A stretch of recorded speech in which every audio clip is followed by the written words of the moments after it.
Welcome to the Investing in Intelligence show where we talk about artificial intelligence companies, stocks, and trading.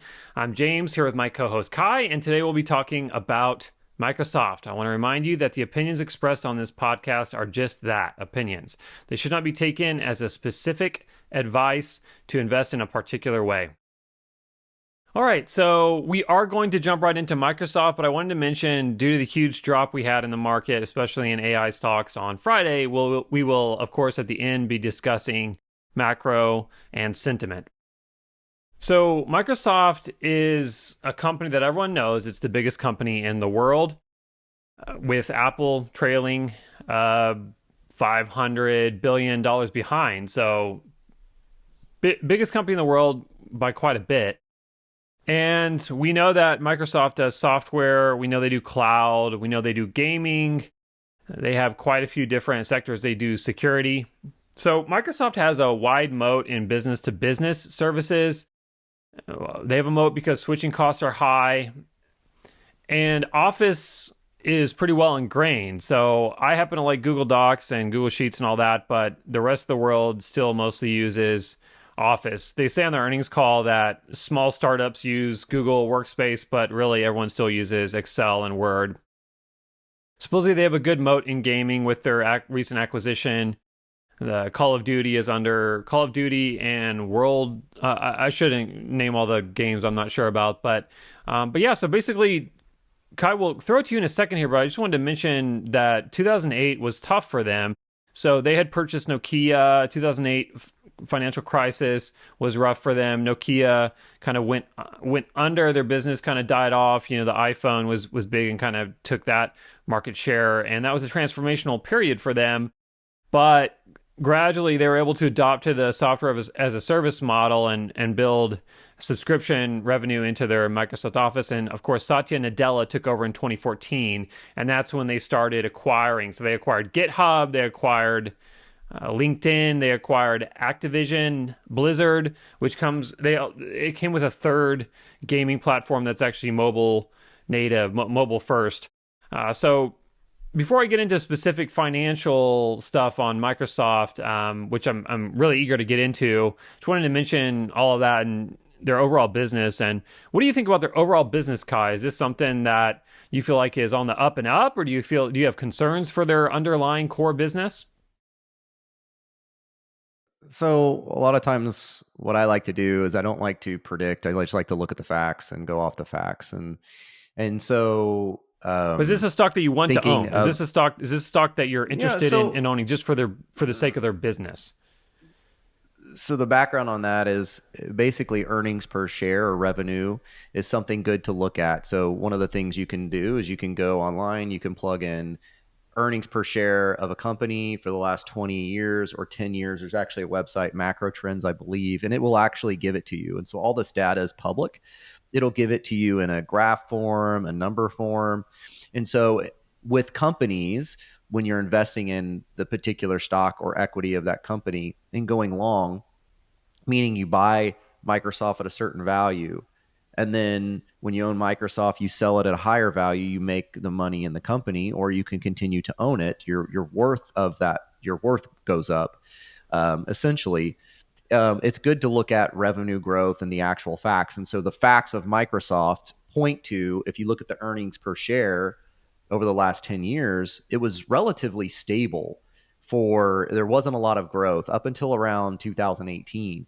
Once 2018 or around that time hit, we've seen over the last 5 years standard or consistent earnings per share growth of Microsoft as a company. But that wasn't my question. What I'm wondering is, so you like Apple because you say you own all the Apple products. You don't own any Microsoft products. You probably don't even use Microsoft Office. So financials aside, we know Apple's a company you like because you're using an iPhone right now, you're using a Mac right now, you might even have an Apple Watch or AirPods. So you don't have any of those things for Microsoft. So tell me, what is your reason for liking the company? Or are you only buying it for their financials? EPS is the only reason. I think that's what I'm saying. I buy the fact. Look at few things. I look at just as consistent. You're buying Apple, and Apple has no growth. So you're not buying the fact in Apple. So one of the things is, so I like the product of Apple. I'm not saying buy shares of Apple. I'm talking about Apple as a product. So let me see. You asked about the products that Microsoft produces. You specifically mentioned iPhones and computers. I do not think their phones and computers have beat Apple's as far as the personal consumer. However, businesses, Microsoft computers are cheaper. If you just try to go to buy a Microsoft laptop at the store at Best Buy, it's going to be cheaper than an Apple laptop. However, people like using, or the majority of people that you see, especially in the United States, like using Apple products. It's a very integrative platform and interface to work with. Would you agree with that? And so my answer to your question is you're correct. I prefer an iPhone and my Mac computer and my iPad to the Microsoft products. However, that is not all that Microsoft is selling. For example, let me give you just one example. Apple is not in video gaming at all. Microsoft is.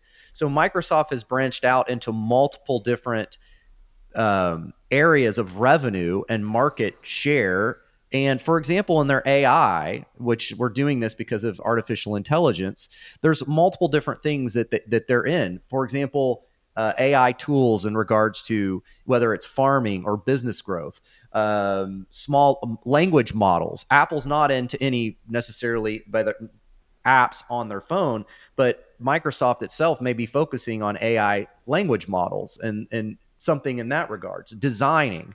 And so one of the things video gaming and or a lot of video gaming requires intricate design in regards to my understanding, correct me if I'm wrong, into the visualization and processing of playing these video games. That's why people have to buy particular laptops or processing power. I may be saying this wrong, but they have to buy something different in order to do these video games because it's so much processing that goes into it. Is Apple in that? I don't think so. Correct me if I'm wrong. Microsoft is. I mean, Xbox, for example, is a Microsoft product. How many people play Call of Duty on an Xbox around the world, not even the United States? So to answer your question, I don't think I am going to compare the companies as two side by side, but the products Microsoft is selling is different in this regard than Apple, especially in regards to AI, artificial intelligent products. Apple's sort of story with that is yet to be seen. We have something already in Microsoft. Explain to the consumers that what is the product that Microsoft is selling right now in AI for that. You know, you have ChatGPT, you've got their own AI interfaces that they're utilizing. And so you asked me a question in regards to the products I use. I use Apple computers and Apple iPhones. However, what I want to look at, James, revenue and earnings per share. I don't really care if I necessarily use the product. Are other people using the products, businesses using the products, and do they have consistent growth as a company? And since 2018, they have consistent EPS growth. And if you look at the last 10 to 15 years, they have consistent revenue growth. Yeah. So Microsoft as a company is doing something right. Yeah. So I would say Microsoft now is more of a B2B company rather than a B2C company. B2B is business to business revenue, and B2C is business to consumer. Now, Microsoft's hardware sales actually declined 10% year over year. So their Surface tablets, their other hardware is declining in sales, but it's more than made up for with revenue from other things. Microsoft Cloud up 24%, 33 billion in revenue. GitHub 30% increase in paid subscribers quarter over quarter. So that's a big increase. And those are more business to business things. Developers aren't a normal consumer like me and you. They're people who are making software usually for their own business. So definitely I would say that things are going really well. When you mention Copilot is Microsoft's branding of really OpenAI service. They're essentially working with OpenAI to serve OpenAI's models, but they build it into Microsoft products and call it Copilot instead of ChatGPT. Now, granted, Microsoft is also working with businesses to help businesses build their own little Copilots trained on that business's specific data. But things are promising here. So they brought down their employee count. So they have cut headcount by 2% year over year, which helps with margins.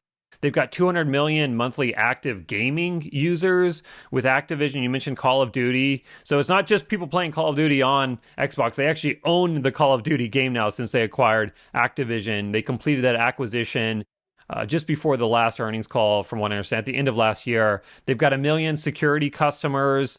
So they're doing really well. What I would say is my concern here is not necessarily the declining device revenue. I don't care if their device segment dies off completely. My concern is the valuation is a tad bit high, and we've only got one $3 trillion company in the world. So a lot of people are hesitant to buy this company up, knowing it's already the most valuable company in the world. So can I speak to that? Well, let me just finish.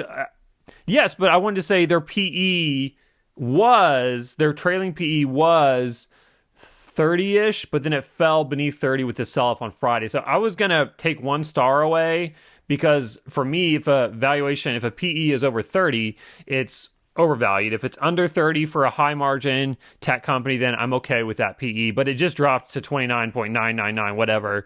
So I'm okay with it now. Well, okay. So 2 points on that. Their earnings are April 24th, 25th. April 25th are when their earnings. So why don't we wait till the earnings to decide on how we're going to grade the company? Because in reality, the market, and this is something you and I have been talking about, it is a market. And so not all stocks are going to necessarily be appropriately valued, because there could be, for example, geopolitical concerns that cause a stock to go up or down. There are other factors that cause buyers or sellers to come into the market. It's not just the facts. And so you really buy the rumor and sell the fact. Okay. Let's just say that. Number one, buy the rumor, sell the news, I think is the same.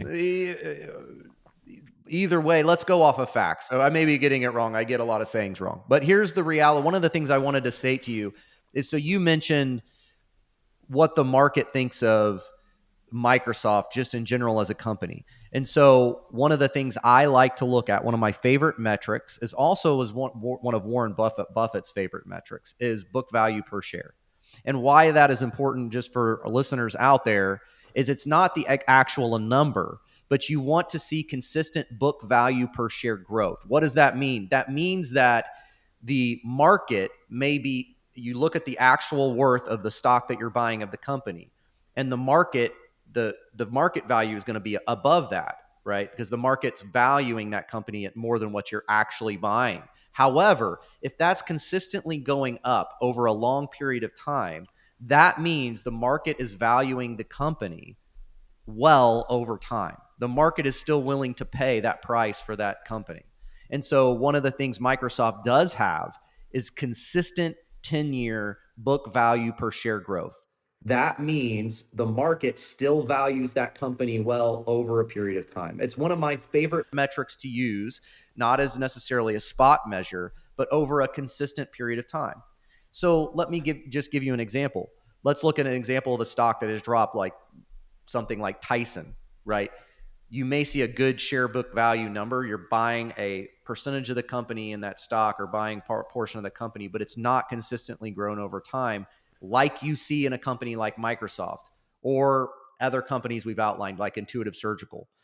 You've seen consistent share book value growth. And so that's a very good metric to look at. I encourage all of you to look at it. It's basically the asset the company has, correct me if I'm wrong, but asset the company has divided by the number of shares.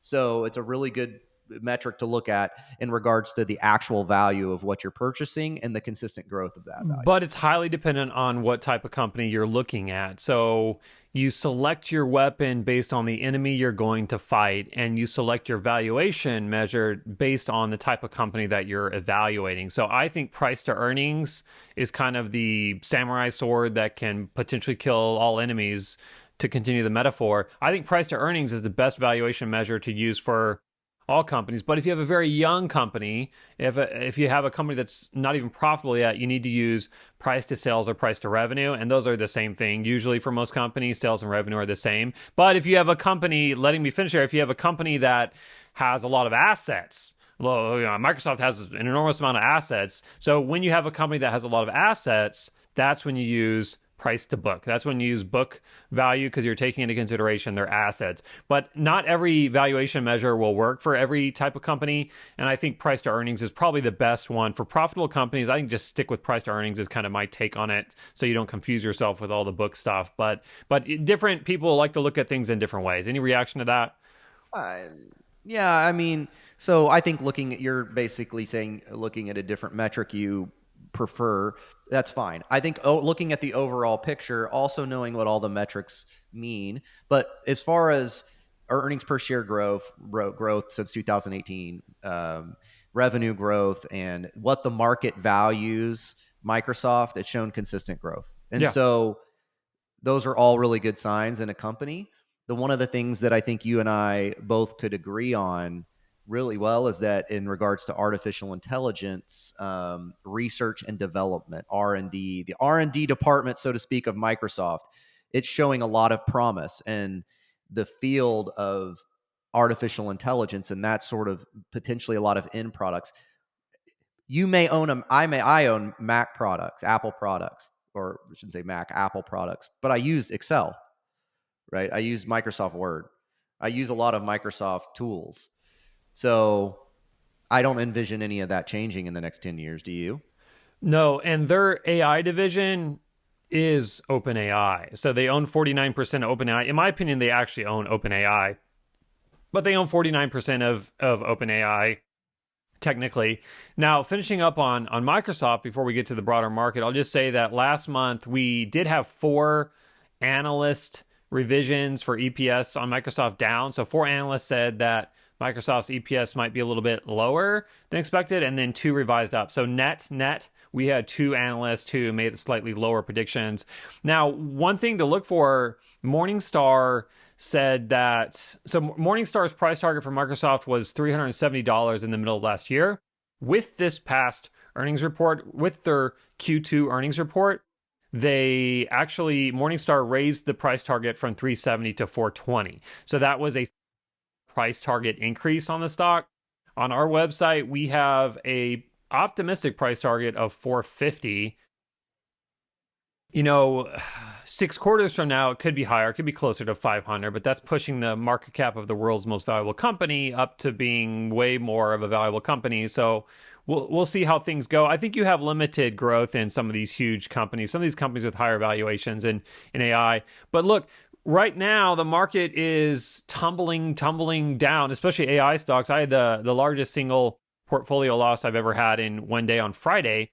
And I wanted to talk more about that. But keep in mind, for a stock like Microsoft, and let me just ask you this, Kai. So Morningstar's price target is 420 for Microsoft. For every dollar it goes down in this sell-off, does the price target change? So does that price target of 420, does it change because the broader market is selling off right now? Yes or no? No, I would also let's look at this. Okay, so let me you mentioned a few things, so let me go into this. And so we've talked about Apple and Microsoft. And the reason we've talked about those essentially is the computers, phones, and the product Microsoft produces versus Apple. I think that's a little off topic in regards to artificial intelligence because Microsoft clearly has some of the product development and things on their website that they're telling the story in regards to AI or what that looks like. Where Apple, if you get on their website, has zero. They haven't announced anything yet. I think that is yet to come.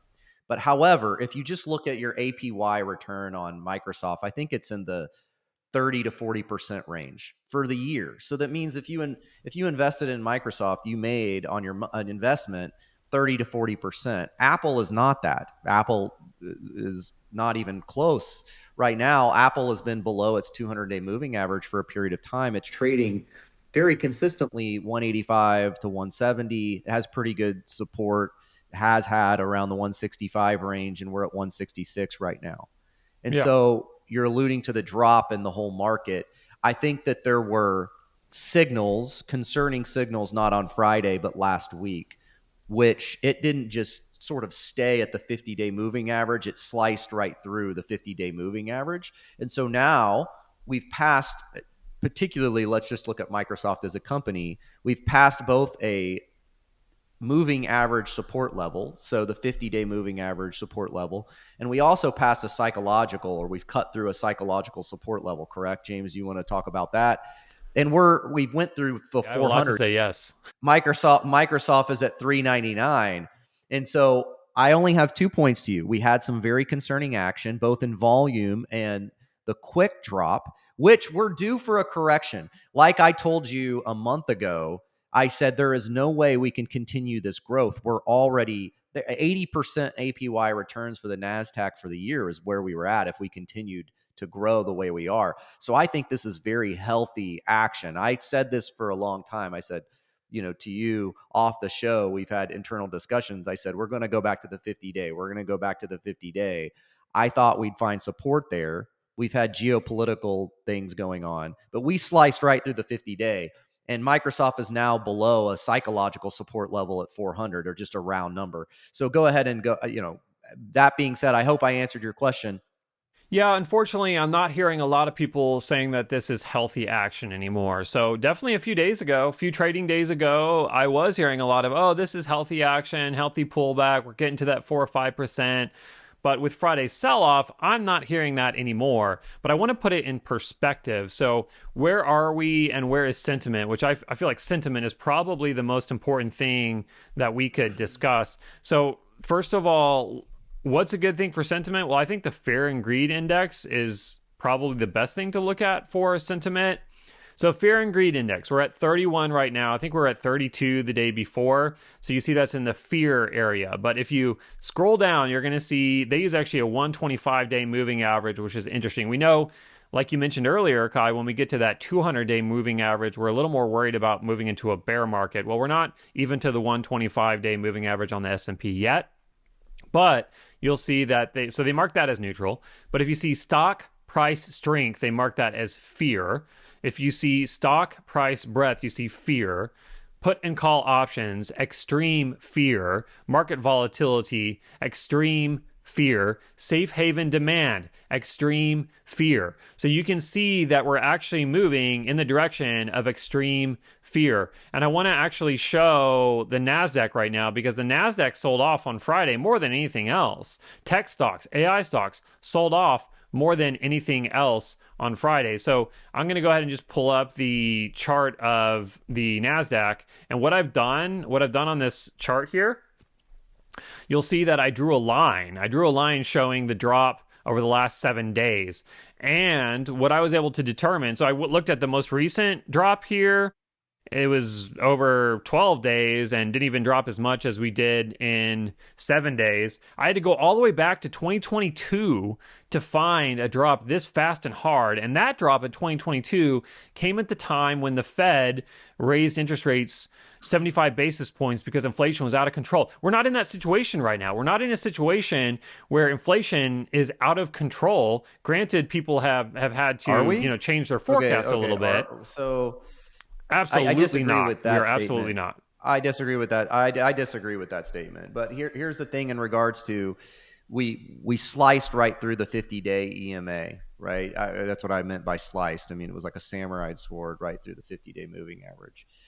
However, the bright side of all of this is that traders and or investors typically like to deal with one thing at one time, process one thing at once. We've had both this sort of coming to terms with the Fed only going to do one rate cut, possibly two or only one. And in reality, because inflation is not under control, it is absolutely not under control. We may be having to process the idea of a rate raise. And so, number one, the market is coming to terms with that. And number two, we also had a geopolitical change that was quite drastic over the weekend. We saw Iran attack Israel, and then Israel respond. And so there's a multitude of factors that are going on that have led to a quick drop, particularly. And please don't take any of our... Well, that's reminiscent of last October. Now, what I will say is some of the things you mentioned. Let's look, first of all, at unemployment. Unemployment is at extreme lows here. GDP, this is like bottom left to upper right chart here. It's huge growth. And inflation, which you mentioned. So this is the PCE, which is their preferred indicator. Let's look at the facts here because inflation is not quite as high as it was a year ago, 2 years ago. So I've got the 3 year chart here. You see it was 0.9% in June of 22. Now, if we go to the 1 year, you see that we've got 0.4% in September of 2023, and then we dropped all the way to 0% in October and November of 2023. So in other words, no month over month. This is month over month. No month over month inflation in October and November. That's why we're upset right now. We're not upset right now because things are terrible with inflation. We're upset because we thought we had it licked. We thought we had it completely beat at the end of last year, and now we've got a resurgence to 0.4 and now at 0.3. So all the Fed needs is some consistent 0.2 numbers, both on both on CPI and on PCE. It'd be nice to get some 0.2 consistent numbers over a few months. And if that happened, everything would change. Like all of a sudden, all these bears would have to go back into hibernation if we got a few months of 0.2 numbers instead of 0.3 numbers or 0.26 numbers, wherever the CPI is. So a few months, and this entire bear story, this entire story of everything is going to hell would change rapidly. So just be ready for that because that can happen. That's the contrarian indicator. Iran and Israel are not in a huge conflagration right now. Okay, so they did these little let's save face attacks, and it looks like nothing else is coming anytime soon. It could, but it's not. It's not happening right now. Crypto has already bottomed and is moving back up. So I just think that you have to be aware while you're selling everything and taking all your losses, solidifying all your losses, you have to be aware that things can turn around. Right now, everyone is bearish on tech stocks. Everyone is bearish on AI stocks, which is why I'm the most bullish on them. And you kind of have to consider the contrarian case every now and then if you want to actually buy low and sell high rather than buying high and selling low. It's difficult to time the top and time the bottom. That's why they use the analogy of catching a falling knife in regards to the bottom. What's interesting, everybody has a different personality in regards to the way they prepare or trade, and I'm a more conservative personality. Especially the way we talked, I've heard me say on these episodes, Kai, do you have a position? Well, that's new news to me because I went ahead in 2 weeks, 2 weeks ago, started to de-risk a little earlier. Last week would have been the time to watch.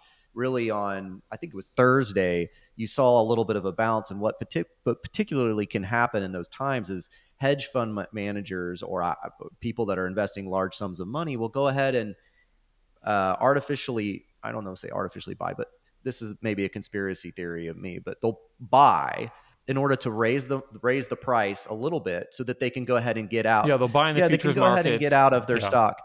And so, they are expecting the drop. People are playing defense. I was already playing defense about 2 weeks ago. And so I already thought that we were in oversold levels. The NASDAQ wasn't going to give, you're investing in some of these companies are not going to give you an 80% APY return. For example, on Microsoft, it's not going to give you 80% for the year. Okay. I don't think so. My opinion. However, I'm very happy with this action. I was really defensive, and the drop and pullback, it's not a huge deal to me because I'm ready for this. It's going to give opportunities. My particular opinion is we are in April. We are in the Super Bowl of stocks and equity right now, and this week is a big week. Next Friday is a big week. In regards to the facts are coming out, revenue and earnings of these companies are coming out. Microsoft is April 25th. Potentially, I may be complete. If I see Microsoft and some of these companies post really concerning earnings calls, really concerning numbers, I will make my decision based on those numbers. Number one. Number two, James, I disagree. Over the winter, inflationary indexes were higher. The goal is 2%. You're talking the range is in the 3.5% range. That is much higher than the Fed's goal in regards to they've said this all along that they want inflation to be at the 2% level, correct? And so they brushed off the last two reports. And essentially, this report they could not brush off any longer. And so now the market is pricing in sort of a possibility of a September rate cut, right? Not June. They've pretty much given up on June. And so June and July, I don't think that's going to change the market if the Fed does nothing at this point. We've kind of priced that in, so to speak, already. However, Friday and this week are important weeks because you want to see how things go. Once you slice down through this 50-day, it resets everything. And so now we want to see volume come back into the market, right? You want to see some volume come back into the market and also follow through on that volume so that we see buyers are coming back into the market and the sellers don't continue. I think potentially don't take any of this as investing advice. You're taking the opinion of this is a good time to buy. Things are dropped.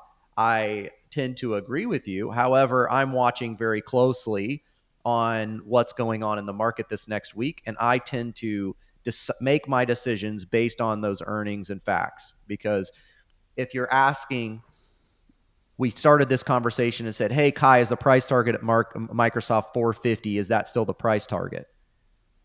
I'll go on the facts and say yes. And so as things drop, buying Microsoft, you're buying at a discount. Thank you for the discount. Thank you very much. I'll buy that company. And that's the whole purpose of why we're doing this in regards to looking at the actual revenue, earnings per share growth of the company, what Microsoft does. It's a good company. It's leading the way. And would you call it, what are the two biggest leaders in AI right now in regards to sort of the end product development? Microsoft and OpenAI, but Microsoft kind of owns half of OpenAI. So Microsoft and Microsoft basically. But anyway, so what I wanted to respond to on that, you mentioned interest rates going up. So I mentioned in our last episode that higher interest rates were essentially creating less supply in the housing market, which means more people are renting, which is driving rents up, which is keeping inflation high. And I also mentioned that people who buy a new home are paying a higher interest rate, mortgage rate, which means they have to pass that on to renters, which is keeping rent high, which is keeping inflation high. Now, there's another thing to consider. Maybe interest rates being higher is a stimmy check for people with assets. So maybe interest rates being higher is just putting more money in the pockets of people who can afford to spend on services. And by the way, goods inflation has come down. It's only services inflation that is still sticky. So maybe the higher interest rates is actually oil and gas are taken out of inflation. Most inflation numbers, oil is out of it. No, they're not. I disagree with that. Yeah. I disagree with that statement 100%. So look, interest rates. Explain why. No, explain why. Because it's literally taken out. Oil is literally taken out of the inflation numbers that we look at. But it doesn't matter. So okay, that's fine. However, when the price of oil stays high, the price of companies transporting goods is high. But that takes time. It takes time for that to filter into their pricing. Yeah, it takes. But it causes inflation. When oil and gas is high, it causes inflation. Let's just agree on that. You are correct on that. But look, interest rates being higher also causes inflation. So interest rates being higher isn't really having the counter-stimulatory effect on the economy that the Fed is hoping for. So we're in a service economy now, and that's less interest rate sensitive. So interest rates are only hurting low-income people. You see that in credit card charge-offs and auto loan delinquencies. It's hurting small banks, regional banks with commercial real estate exposure, and it's hurting small businesses and real estate. It's a pernicious impact on them. And I'm citing someone I heard talking about this on Bloomberg, I believe it was, or I think it was CNBC. But basically, we're not having the same effect that you would hope to have. So in other words, they could probably raise rates 2% higher, 200 basis points higher, and not have a negative impact on NVIDIA and Microsoft and these big companies that pretty much make money. When rates are higher, Microsoft makes more money. NVIDIA, if they have money on their balance sheet, they're going to earn more money when rates are higher. So as will every rich person in the country, and then they can shuttle that money back into services. So essentially, there might not be a whole lot of point to keeping rates this high, but if we just get those 0.2 numbers month over month, and I'm looking at month over month because that's the most important thing to trend inflation, we can potentially start to come down. Now, come down on interest rates. So what I will say is, let's just put James as a Fed member now. Going back to just Microsoft in general. So Microsoft is between, I think the 200-day moving average is around 370, and Microsoft is trading at 399. It may be an actual really good company to watch.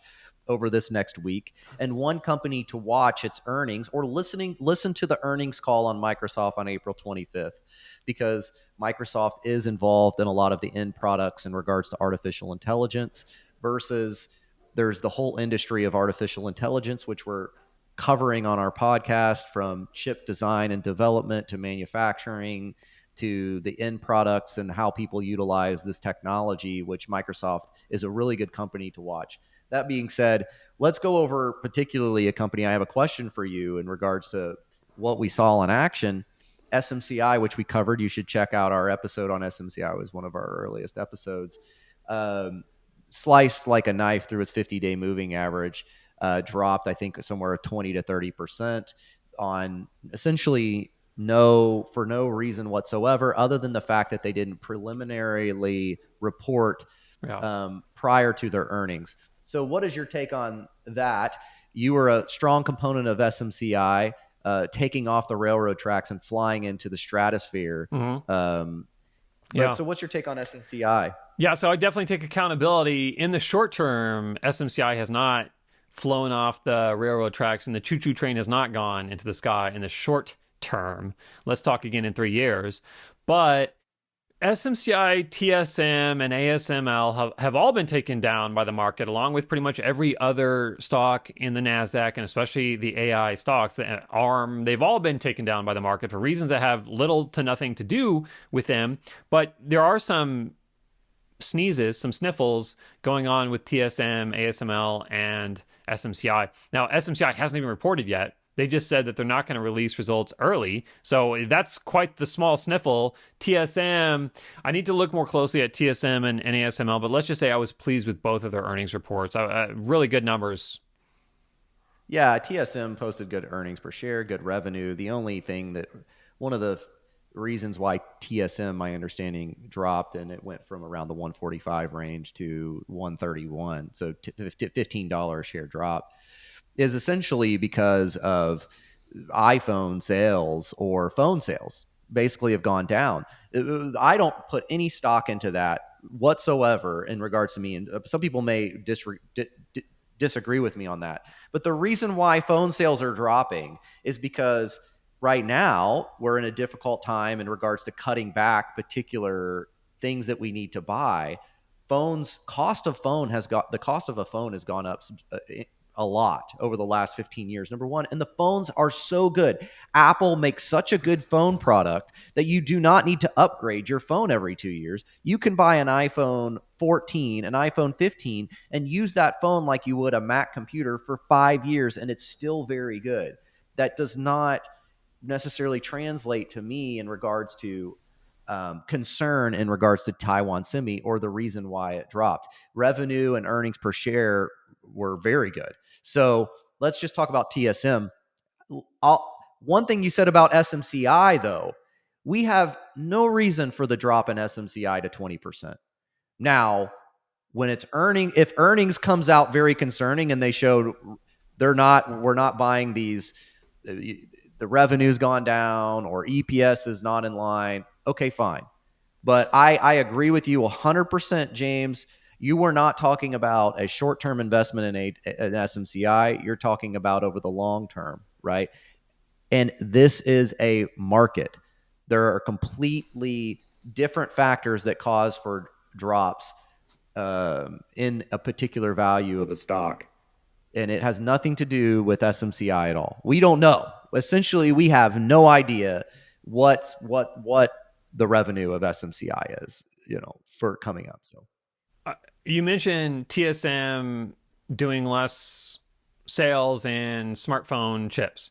No, they didn't even. They just mentioned there's a weakness in regards to iPhone sales or phone sales in general, which their chips are used in. Okay, so you mentioned that iPhone or phone sales, whatever, might not be growing as much as they would have liked. Well, I mentioned earlier that Microsoft had a 9% to 10% year-over-year drop in hardware sales. So they're making more money. They're doing great.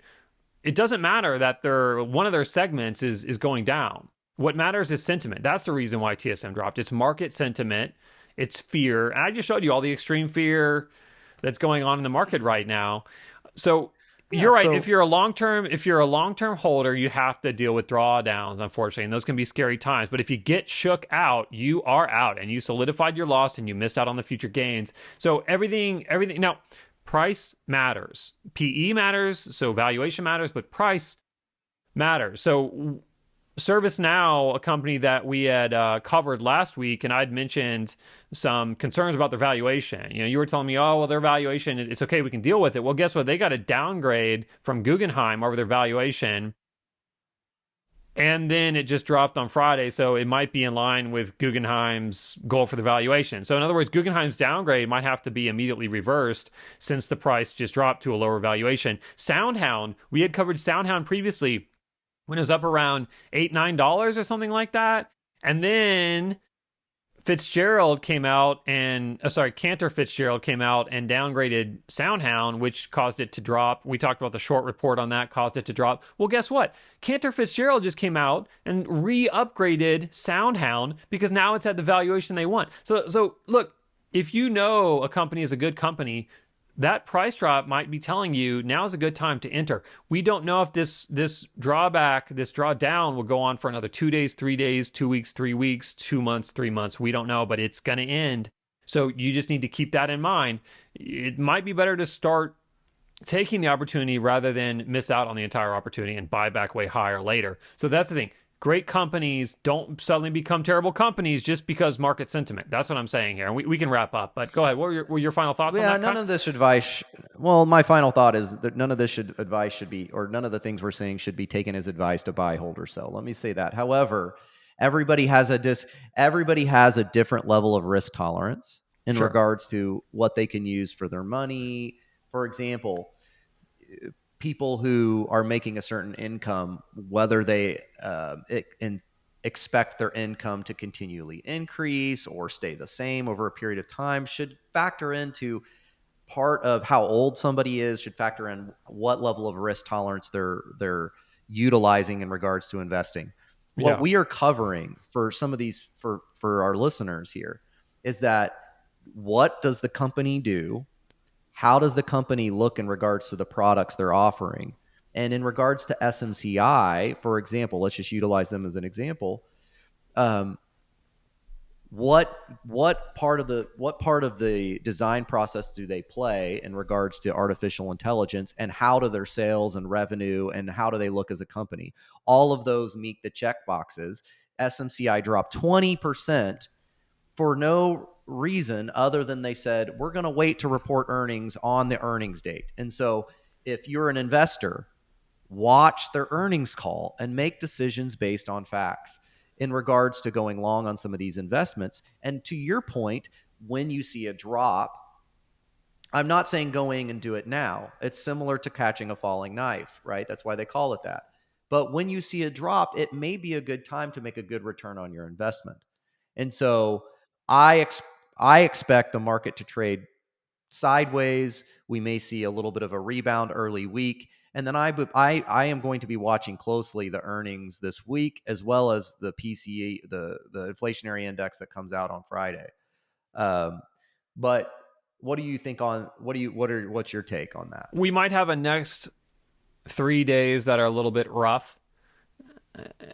You're right. We could go sideways or down further, but the reason I talked about all that inflation and stuff is because we really need a bad economy or a souring economy to go into a bear market, and we don't have that. We just don't have that. So in that case, when SMCI drops 23% for a reason that doesn't seem to be very reliable, or maybe even if you like Netflix, if that drops 10% for a reason that just has something to do with the way they're reporting rather than their true fundamentals, maybe this is an opportunity. And if you want to take the opportunity, the smart way to do it is not to buy all at once. It's to leg in, because we don't know what tomorrow brings. If you look at statistics, technically no one really knows what the market is going to do tomorrow.